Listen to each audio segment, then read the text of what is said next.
ಸರಿಯಾಗಿ ಹೇಳಿದೆ ಕಣಮ್ಮ ಗೀತಾ. ನಿಂದು ವಿಜಿದು ಆಗೋ ಮದುವೆ ಅನ್ನೋದಕ್ಕಿಂತ ನಿಲ್ಲೋ ಮದುವೆ ಅನ್ನೋದೇ ಸೂಕ್ತ. ನಿಮ್ಮಿಬ್ರದ್ದು 100 ಕಾಲ ನಿಲ್ಲುವಂಥ ಮದುವೆನೆ. ಎಂಥದ್ದೇ ಪರಿಸ್ಥಿತಿ ಬಂದ್ರೂ ಮುರಿದು ಬೀಳೋದಿಲ್ಲ. ಮಾವ, ಅದು ಹಾಗಲ್ಲ. ನನಗೆಲ್ಲ ಗೊತ್ತಮ್ಮ ಗೀತಾ. ನೀನು ನಮ್ಮ ವಿಜಿನ ಎಷ್ಟು ಪ್ರೀತಿಸ್ತೀಯ ಅಂತ ನನಗೆ ಅರ್ಥ ಆಗ್ತಾ ಇದೆ.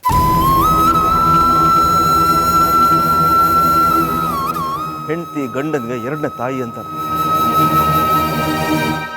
ನಮ್ಮ ವಿಜಿಗೆ ಮತ್ತೊಂದು ತಾಯಿಯಾಗಿ ಭಾನುಮತಿ ಇದ್ದಾಳೆ. ನೀನು ನಮ್ಮ ವಿಜಿ ಪಾಲ್ಗೆ ಮೊದಲನೇ ತಾಯಿ ಕಣಮ್ಮ. ಅಂದರೆ ನಮ್ಮ ಸುಧಾರಾಣಿ ಥರ ಅವಳು ನಮ್ಮ ವಿಜಿನ ಹೇಗೆ ಸಲಹುತ್ತಾ ಇದ್ಲೋ ಆ ಸಲಹೋ ಗುಣ ನಿನ್ನಲ್ಲೂ ಇದೆ. ಸಹಿಸೋ ತಾಳ್ಮೆನೂ ಇದೆ. ಮಾವ, ನನ್ನ ಮಾತನ್ನ ಸ್ವಲ್ಪ ಕೇಳಿ. ಗೀತಾ, 1 ನಿಮಿಷ. ನಾನು ನನ್ನ ಮಾತನ್ನ ಮುಗಿಸ್ಬಿಡ್ತೀನಿ. ಇವತ್ತು ನಮ್ಮ ಮನೆಗೆ ಪುರೋಹಿತರನ್ನ ಕರೆಸಿದ್ವಿ. ನಾವು ನಿಮ್ಮ ಮರು ಮದುವೆ ಬಗ್ಗೆ ಅವ್ರಿಗೆ ವಿಚಾರ ತಿಳಿಸಿದ್ವಿ. ಅವರು ಪಂಚಾಂಗ ನೋಡಿ ಒಂದು ಮುಹೂರ್ತ ಕೂಡ ಫಿಕ್ಸ್ ಮಾಡಿದ್ರು. ಯಾವಾಗ ಗೊತ್ತಾ? ಸರಿಯಾಗಿ ಇವತ್ತಿಗೆ ಇನ್ನು 20 ದಿವಸಕ್ಕೆ.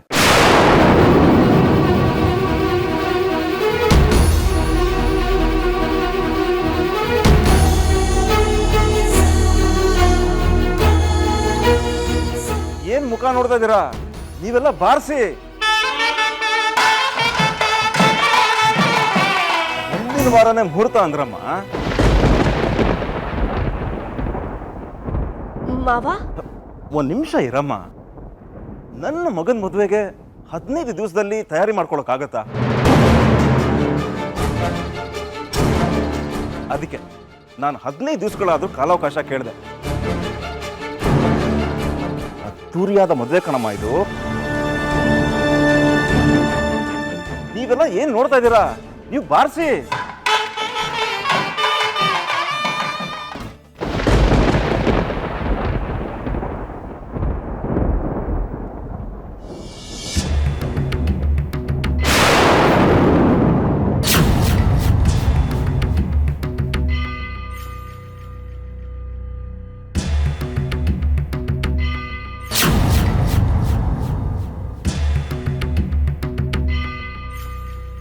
ದಯವಿಟ್ಟು ನೀವು ಹೊರಡಿ.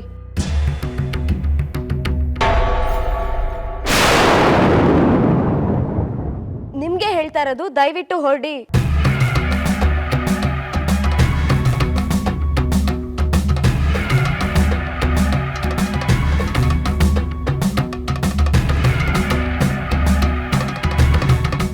ಅಂಕಲ್,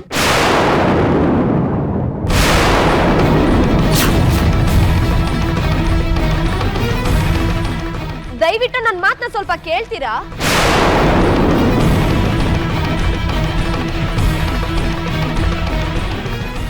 ಏನಂದೆ ನೀನು? ನನ್ನನ್ನ ಅಂಕಲ್ ಅಂದ್ಯಾ? ಹೌದು, ನೀವು ನನ್ಗೆ ಅಂಕಲೇ.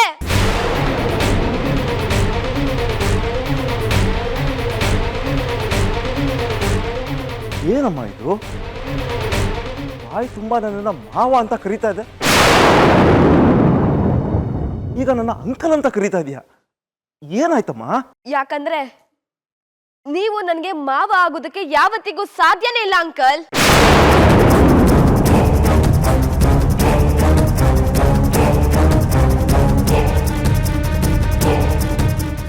ಏನು? ಹೌದು, ನಾನ್ ನಿಮ್ಮನೆ ಸೊಸೆ ಆಗೋದಕ್ಕೆ ಯಾವತ್ತಿಗೂ ಸಾಧ್ಯನೇ ಇಲ್ಲ. ವಿಜಿ ನನ್ ಗಂಡ ಆಗೋದಕ್ಕೂ ಸಾಧ್ಯನೇ ಇಲ್ಲ.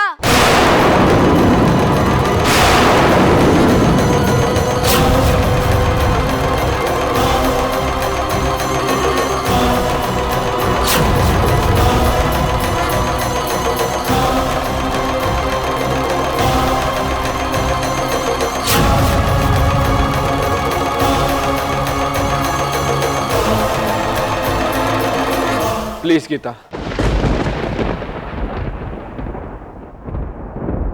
ಆ ಮಾತನ್ನು ಮಾತ್ರ ಹೇಳ್ಬೇಡ. ನನ್ನಿಂದ ಕೇಳೋಕ್ಕಾಗಲ್ಲ. ನಾನು ನಿನ್ಗೋಸ್ಕರ ಬದಲಾದೆ. ನಾನು ಬದಲಾಗಿದ್ದು ನಿನಗೆ ಗೊತ್ತಾಯ್ತು, ನನ್ನ ಮೇಲೆ ಪ್ರೀತಿನೂ ಆಯ್ತು. ಅದಕ್ಕೆ ತಾನೆ ನಾನು ನಿನಗೆ ದೇವಸ್ಥಾನದಲ್ಲಿ ಕಟ್ಟಬೇಕು ಅಂದ್ಕೊಂಡಿದ್ದ ತಾಳಿನ ನನ್ನ ಕೈ ಕೊಟ್ಟು ಸುಳ್ಳು ಮದುವೆನ ನಿಜ ಮಾಡು ಅಂತ ಹೇಳಿದ್ದು. ಈಗ ಯಾಕೆ ಗೀತಾ ನಾನು ನಿನ್ನ ಗಂಡ ಆಗೋಕೆ ಸಾಧ್ಯನೇ ಇಲ್ಲ ಅಂತಿದ್ಯಾ?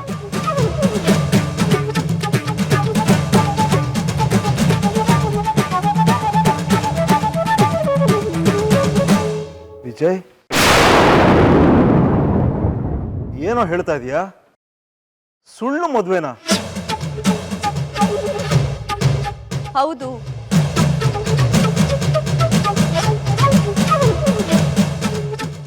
ನಿಮ್ ಮಗ ಏನೇನ್ ಹೇಳದ್ನೋ ಅದೆಲ್ಲ ನಿಜ ಅಂಕಲ್.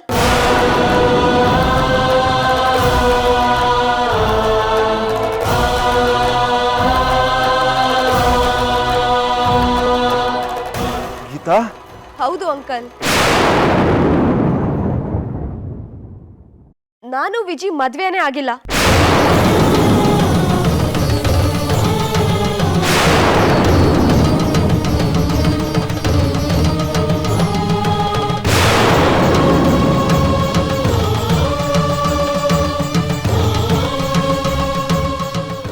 ನಾನೇ ತಾಳಿ ಕಟ್ಕೊಂಡು ಮನೆಗೆ ಬಂದಿದ್ದು. ವಿಜಯ್ ನನ್ ಕುತ್ತಿಗೆ ತಾಳಿ ಕಟ್ಟಿಲ್ಲ ಅಂಕಲ್. ಇದೇನು ಕನಸೋ ನನಸೋ? ರೊಟ್ಟಿ ಚಾರಿ ತುಪ್ಪಕ್ಕೆ ಬೀಳ್ತಾರಂತಲ್ಲ, ಇದು ಹಾಗೆ ಆಗಿದೆ. ಈ ಅವಕಾಶವನ್ನ ನಾವು ನಮಗೆ ಬೇಕಾದಾಗ ಉಪಯೋಗಿಸ್ಕೋಬೇಕು. ಹಾಗೆ ಮಾಡಿ ನಾವಿಲ್ಲೇ ಉಳ್ಕೋಬೇಕು.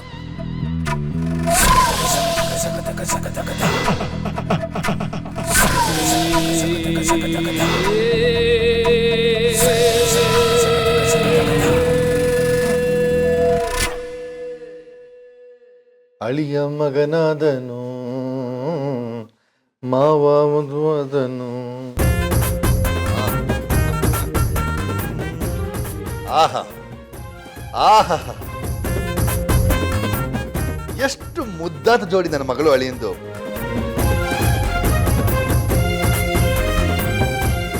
ನೋಡೋಕೆ 2 ಕಣ್ಣು ಸಾಕಾಗೋಲ್ಲ, ಇನ್ನೆಷ್ಟು ಕಣ್ಗಳನ್ನ ಸಾಲ ತಗೋಬೇಕು ಅಂತ ಹೇಳಿ ಮಾಡಿಸಿದ ಜೋಡಿ. ಏ ಸುಶೀಲಾ, ನಿನ್ನ ಮಗಳು ಹುಟ್ಟಾಗ ಏನಾದರೂ ಊಹೆ ಮಾಡಿದ್ದೇನೆ ನನ್ನ ಮಗಳು ಮಿನಿಸ್ಟರ್ ಮನೆ ಸೊಸೆ ಆಗ್ತಾಳೆ ಅಂತ? ಕನಸು ಕಂಡಿದ್ದೆ. ನನ್ನ ಮಗಳು ಒಂದಿನ ಎಲ್ಲರೂ ಮೆಚ್ಚೋ ಹಾಗೆ ಬದುಕಬೇಕು, ಸ್ವಾಭಿಮಾನಿಯಾಗಿ ಬದುಕಬೇಕು ಅಂತ. ಬಹುಶಃ ಆ ಕನಸು ಈಗ ನನಸಾಗಿದೆ ಅನಿಸ್ತಾ ಇದೆ. ನಿನ್ ತಲೆ ಕಣೆ, ಕೇಳಿಸ್ಕೊ ಹೇಳ್ತೀನಿ.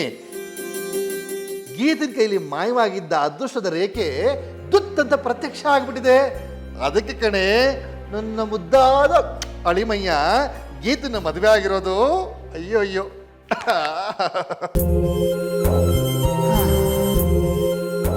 ಅದಕ್ಕೆ ಕಣೆ ಸುಶೀಲಾ ಹೇಳ್ತಿರೋದು, ನಮ್ಮ ಹಣೆ ಬರಹ ಸರಿ ಇಲ್ಲ, ನಮ್ಮ ಕೈಲಿ ಅದೃಷ್ಟ ರೇಖೆನ ಬ್ರಹ್ಮ ಬರ್ದೇ ಇಲ್ಲ. ಅದಕ್ಕೆ ಮಗಳು ಅಳಿಯ ನಮ್ಮ ಮನೆಗೆ ಬರ್ಲಿಲ್ಲ ಅಲ್ವೇ? ಮಗಳು ಅಳಿಯ ಮನೆಗೆ ಬಂದಿದ್ರು ಅಂತ ಈ ಬೀದಿ ಜನಗಳ ಮುಂದೆ ನಿಂತ್ಕೊಂಡು ಜಂಬ ಕೊಚ್ಕೊಳ್ಳೋಕ್ಕಾದ್ರೂ ನಿನ್ನ ಮಗಳು ಒಂದು ದಿನನಾದ್ರೂ ಗಂಡನ್ನ ಕರ್ಕೊಂಡು ನನ್ನ ಮನೆಗೆ ಬಂದ್ಲೇನೆ? ಹೌದು, ಇಲ್ಲಿದ್ದಷ್ಟು ದಿನ ಯಾಕಾದರೂ ಇಲ್ಲಿದ್ದಾಳು ಅನ್ನೋ ಹಾಗೆ ಮಾತಾಡ್ತಿದ್ರಿ. ಈಗ ಅವಳ ದಾರಿ ಎದುರು ನೋಡ್ತಾ ಇದ್ದೀರಾ? ನಿನಗೆ ಅಜ್ಜಿಯಾಗೋ ವಯಸ್ಸಾಯ್ತು, ಆದ್ರೆ ಕೊಂಕು ಮಾತು ಮಾತ್ರ ಆಡೋದು ನಿಲ್ಲಿಸ್ತಿಲ್ಲ ಅಲ್ವೇ ಸುಶೀಲಾ? ನೀನ್ ಹೇಳ್ತಾ ಇರೋದು ನಿಜ ಕಣೆ. ಮದ್ವೆ ಮಾಡಿಕೊಟ್ಟ ಮೇಲೇನೆ ಹೆಣ್ಮಕ್ಳು ಬೆಲೆ ಅರ್ಥ ಆಗೋದು. ಅದು ನನಗೂ ಅರ್ಥ ಆಗಿದೆ. ಆದ್ರೆ ನಿನ್ನ ಮುದ್ದು ಮಗಳಿಗೆ ತವ್ರ ಮನೆ ಬೆಲೆ ಯಾಕೆ ಅರ್ಥ ಆಗ್ಲಿಲ್ವೋ? ಬರೋ ಆಸೆ ಅವಳಿಗೂ ಇರುತ್ತೆ ರೀ. ಆದರೆ ಎಲ್ಲಿ ಅಳಿಯನ ಮುಂದೆ ನೀವು ಬೇಡಿಕೆಗಳನ್ನು ಇಟ್ಟು ತವ್ರ ಮರ್ಯಾದೆ ಹಾಳು ಮಾಡಿಬಿಡ್ತೀರೋ ಅನ್ನೋ ಭಯಕ್ಕೆ ಅವಳ ಈ ಕಡೆ ಬಂದಿರಲ್ಲ. ಏನೇ ಆದರೂ ನೀವು ಸಮಯ ಸಾಧಕರು ಅನ್ನೋ ವಿಷಯ ಎಲ್ಲರಿಗೂ ಗೊತ್ತೇ ಇದೆ ಅಲ್ಲ. ಅದಕ್ಕೆ ತವ್ರ ಮನೆ ಕಡೆ ತಲೆನೂ ಹಾಕಿ ಮಲಗ್ತಿಲ್ಲ ಅವಳು.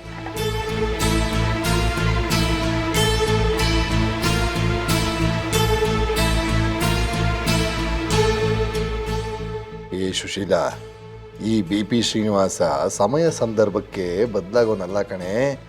ಸಮಯ ಸಂದರ್ಭ ನೋಡಿ ಎಲ್ಲನೂ ಬಾಚ್ಕೊಳ್ಳೋನು.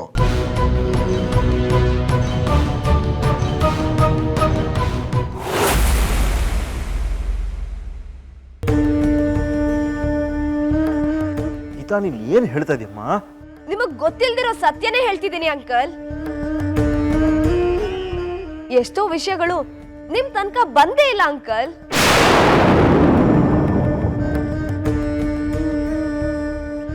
ನನ್ನನ್ನ ನೀವು ಪ್ರೀತಿ ಹಂಚಕ್ ಬಂದಿರೋ ಸೊಸೆ ಅನ್ಕೊಂಡ್ರಿ. ಆದ್ರೆ ನಾನ್ ಈ ಮನೆಗ್ ಬಂದಿದ್ದು ಪ್ರೀತಿಯಿಂದ ಅಲ್ಲ. ಹೌದು, ಅವನ್ ನನ್ನ ಗೋಳಾಡ್ದ. ಅವನ್ ದಾರಿಗೆ ಅಡ್ಡ ಬಂದೆ ಅನ್ನೋ ಒಂದೇ ಒಂದ್ ಕಾರಣಕ್ಕೆ ನನ್ನ ಅಪ್ಪ ಅಮ್ಮನ್ನ ಬೀದಿಗೆ ತಂದ. ನನ್ನ ಸಾಯಿಸ್ಬೇಕು ಅಂತ ಮೈ ಮೇಲೆ ಪೆಟ್ರೋಲ್ ಸುರ್ದ.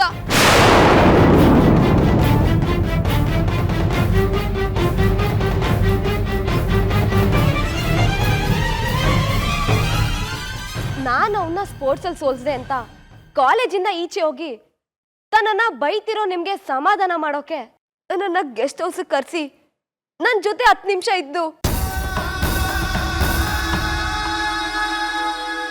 ನಾನ್ ಆಚೆ ಬರೋದನ್ನ ವಿಡಿಯೋ ಮಾಡಿಸಿ ನನ್ನದೇನು ಮಾಡದೆ ಇದ್ರು ನನ್ ಮಾನನ ಹರಾಜಾಗ್ದ.